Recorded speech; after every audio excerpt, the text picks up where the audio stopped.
கிடைக்கல நான் சாப்பிடவே மாட்டேன்னு நான் ஒரு டெசிஷன் வரேன்னு வச்சுக்கோங்க. இவங்க சாப்பாடு வச்சுதான் வந்து எல்லா அரசியலும் பண்ணுவாங்க. இப்படியே துணிகளை கீழே வைத்ததுக்கு மிக சாரி. ஹலோ மக்களே, welcome back to our channel. Bigg Boss season 9 இன்னைக்கான ப்ரோமோ 2 ரிலீஸ் ஆயிடுச்சு. ப்ரோமோ 1 கண்டினியூஷன் தான் மக்களே ப்ரோமோ 2. அதாவது கன்னி அவர்கள் வந்து விஜய் பார்வதி என்கிட்ட சாரி கேட்டே ஆகணும்னு சொல்லிட்டு அவங்க ஒரு ஸ்டாண்ட்ல நிக்கிறாங்க. விஜய் பார்வதி என்னால சாரி கேட்க முடியாது அப்படின்னு சொல்லிட்டு அவங்க ஒரு ஸ்டாண்ட்ல நிக்கிறாங்க. இதுக்கு நடுவுல நம்ம பிரவீன் அவர்கள் வந்து போயிட்டு காம்ப்ரமைஸ் பண்றாரு ரெண்டு பேருக்கும். அது என்ன ஏதுன்றதெல்லாம் ஒன் பை ஒன்னா பாத்துடலாம். அதுக்கு முன்னாடி நம்ம சேனலுக்கு புதுசா இருந்தீங்கன்னா சப்ஸ்கிரைப் பண்ணிக்கோங்க. ஒரு லைக் பண்ணிட்டு பாத்தீங்கன்னா சேனல் நிறைய பேருக்கு சஜஸ்ட் ஆகும். வாங்க வீடியோல போயிடலாம்.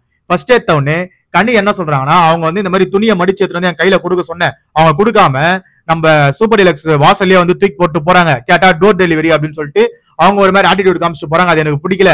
அதே மாதிரி நான் சொன்ன வேலையை அவங்க செய்யல. அதே மாதிரி அவங்க வந்து என்கிட்ட சாரி கேட்கணும் அப்படின்னு சொல்லிட்டு அவங்க ஒரு வாதத்தை எடுத்து வைக்கிறாங்க. விஜய் பார்வதி என்ன சொல்றாங்கன்னா, அதெல்லாம் என்னால சாரி கேட்க முடியாது, அவங்க மடிச்சு எடுத்து வந்து வைக்க சொன்னா நான் வந்து எடுத்துன்னு போய் அவங்க டோர் வாசல்ல வச்சுட்டு வந்துட்டேன் அப்படின்னு சொல்லிட்டு அவங்களோட தரப்பு அவங்க சொல்றாங்க.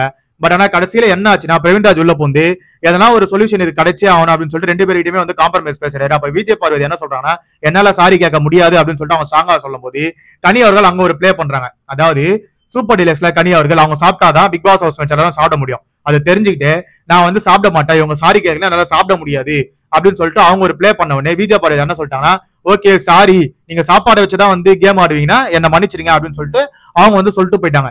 அதாவது விஜய் பார்வதி தான் இந்த பிரச்சனையை ஆரம்பிச்சாங்க. அதை சும்மா எடுத்துன்னு போய் கையில கொடுத்துட்டு வந்தாங்கன்னா வேலையே முடிஞ்சிச்சு. இவ்வளவு தூரம் இந்த பிரச்சனையே ஆயிருக்காது. விஜய் பார்வதி கண்டென்ட் கொடுக்கறதுல கில்லி தான், நான் ஒத்துக்கிறேன். பட் ஆனா அதாவது பிரச்சனையை பண்றதும் நானே, பிரச்சனையை முடிச்சு வைக்கிறதும் நானே அப்படின்ற மாதிரி தான் இருந்ததுங்க. விஜய் பார்வதி அவங்களோட கேம் அழகா இப்ப ஆட ஆரம்பிச்சிருக்காங்க.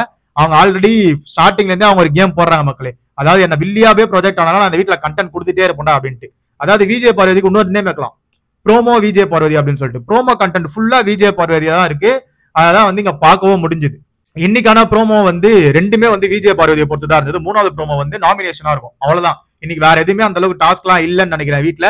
அதாவது நாமினேஷன் ப்ராசஸ் முடிஞ்சவொடனே எல்லாம் வேலையை பார்க்க போயிடுவான். அதனால கண்டென்ட் அந்த அளவுக்கு இருக்காது. பட் ஆனா விஜய் பார்வதியோட கண்டென்ட் இன்னைக்கு ஃபுல்லா வீட்டுல இருக்குன்றத இதுல இருந்து பார்க்கும்போது தெரியுது மக்களே. அதற்கு நம்ம சேனல்ல சப்ஸ்கிரைப் பண்ணி கூட பெல் ஐக்கனை தட்டிட்டு இருக்கோங்க.